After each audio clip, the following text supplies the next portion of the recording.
नमस्कार। आज हम 12 जून 2025 को जो एयर इंडिया की उड़ान AI-171 के साथ दुखद हादसा हुआ, उसकी शुरुआती जानकारी पर थोड़ी गहराई से बात करेंगे। जी। हमारे पास इससे जुड़े कुछ दस्तावेज हैं और कोशिश यही है कि जो मुख्य बातें हैं उनको समझें। बिल्कुल। ये उड़ान, जैसा आपने कहा, AI-171 दिल्ली से लंदन जा रही थी और विमान था बोइंग 787-8 ड्रीम लाइनर। हाँ, हादसा हुआ भारतीय समय के हिसाब से दोपहर में करीब 1:48। जो शुरुआती आंकड़े हैं वो काफी गंभीर हैं। हाँ, बहुत गंभीर। दस्तावेज बता रहे हैं कि विमान में कुल 242 लोग थे, मतलब 230 तो यात्री और 12 क्रू सदस्य। सही। और जो सबसे दिल दहलाने वाली बात है वो ये कि इनमें से सिर्फ एक व्यक्ति ही जीवित बच पाया। सोचिए, 241 लोगों की मृत्यु, ये बहुत बड़ी संख्या है। इनमें रिपोर्ट्स के मुताबिक 169 भारतीय नागरिक थे, 53 विदेशी नागरिक थे ओह, और क्रू में से भी 7 क्रू सदस्य और 1 पायलट। तो ये वाकई एक बहुत बड़ी मानवीय त्रासदी है। जाहिर है जांच तो फौरन शुरू हो गई होगी। तत्काल जांच शुरू कर दी है और ये भी पता चला है कि AAIB ने अंतर्राष्ट्रीय मदद भी मांगी है। अच्छा, जैसे? हाँ, जैसे ICAO है, अंतर्राष्ट्रीय नागरिक उड्डयन संगठन, और अमेरिका का NTSB, national transportation safety board. हाँ, NTSB का नाम तो सुना है अक्सर ऐसी जांचों में। बिल्कुल, ये जरूरी भी हो जाता है, खासकर जब विमान अमेरिकी बना हो, जैसे ये बोइंग है, और उड़ान भी अंतर्राष्ट्रीय थी। NTSB का अनुभव ऐसी जटिल जांचों में काफी मायने रखता है। हाँ, वो तो है। अच्छा, थोड़ा इस विमान के बारे में बात करें। ये बोइंग 787 ड्रीम लाइनर काफी चर्चित विमान रहा है ये। हाँ बिल्कुल, ये 2011 से सेवा में आया है, तो मतलब निस्बतन नया डिजाइन है। और ये खास मॉडल 787-8। हाँ, 787-8 जो इस हादसे में शामिल था, ये करीब 57 मीटर लंबा होता है और इसमें बैठने की क्षमता कॉन्फ़िगरेशन पर निर्भर करती है, पर 248 यात्रियों तक जा सकती है। अच्छा। रेंज भी काफी अच्छी है इसकी, करीब 10,500 किलोमीटर तक उड़ सकता है बिना रुके। इंजन इसमें GNX-1 भी लगे होते हैं। और ये काफी पॉपुलर भी है ना, मतलब दुनिया भर में बहुत सारे उड़ रहे हैं। हाँ, बिल्कुल।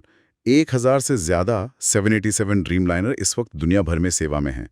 तो ये एक सफल मॉडल माना जाता है बोइंग का। आमतौर पर इसकी विश्वसनीयता अच्छी मानी जाती है। सही कहा। और शायद इसीलिए ये हादसा और भी ज्यादा चौंकाने वाला लगता है। बिल्कुल। लेकिन देखिए, दुर्भाग्य से भारत के विमानन इतिहास में ये पहली बड़ी दुर्घटना नहीं है। हमें थोड़ा पीछे मुड़कर देखना चाहिए। हाँ, वो दुखद है पर सच है। मुझे एकदम से 1996 का चरखी दादरी हादसा याद आ गया। हवा में टक्कर हुई थी। हाँ, मिड एयर कोलिजन। 349 जाने गई थी उसमें। बहुत भयानक था वो। और उससे पहले 1985 का कनिष्क बम कांड, एयर इंडिया फ्लाइट 182। हाँ, AI-182, जिसमें 329 लोग मारे गए थे। वो तो खैर एक आतंकी घटना थी, पर विमानन से जुड़ी बड़ी त्रासदी थी। और भी हैं। 1978 में मुंबई में एयर इंडिया का 747 क्रैश हुआ था। हाँ, उड़ान AI-855, उसमें 213 मौतें हुई थीं।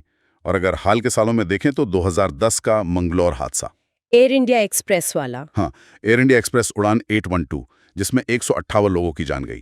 फिर 1988 में अहमदाबाद में भी एक हादसा हुआ था, उड़ान 113, 133 मौतें। तो मतलब ये घटनाएं याद दिलाती हैं कि सुरक्षा कितनी अहम है। बिल्कुल। और हर हादसे के बाद जांच होती है, कुछ सबक सीखे जाते हैं। उम्मीद है इस बार भी ऐसा ही हो। हाँ, उम्मीद तो यही है। जांच से ही पता चलेगा कि आखिर हुआ क्या था। अच्छा, यहाँ एक और बात है जो हमारे पास जो स्रोत है उनमें थोड़ी सी कह सकते कंफ्यूजन पैदा कर रही है। क्या चीज? एक जगह तो हमने देखा कि विमान में 242 लोग थे, लेकिन एक दूसरा जिक्र है जो कहता है कि घटना में 269 से ज्यादा लोग शामिल थे और उनमें से एक बचा। ये जरूरी पॉइंट है। 242 बनाम 269 से ज्यादा, ये तो काफी अंतर है। हाँ, वही मैं सोच रही थी, ऐसा क्यों हो सकता है? देखिए, अक्सर ऐसा होता है कि बड़ी आपदाओं की जो शुरुआती रिपोर्टिंग होती है, उसमें आंकड़ों में थोड़ा बहुत या कभी-कभी ज्यादा भी अंतर देखने को मिलता है। अच्छा। जानकारी अलग-अलग स्रोतों से आ रही होती है। शायद शुरुआती भ्रम की स्थिति होती है, कंफर्मेशन में समय लगता है। हाँ, ये हो सकता है। जमीनी स्तर पर स्थिति शायद तुरंत स्पष्ट न हो। बिल्कुल। तो ये जो विरोधाभास है ना, ये दिखाता है कि पूरी और सटीक तस्वीर सामने आने में वक्त लग सकता है।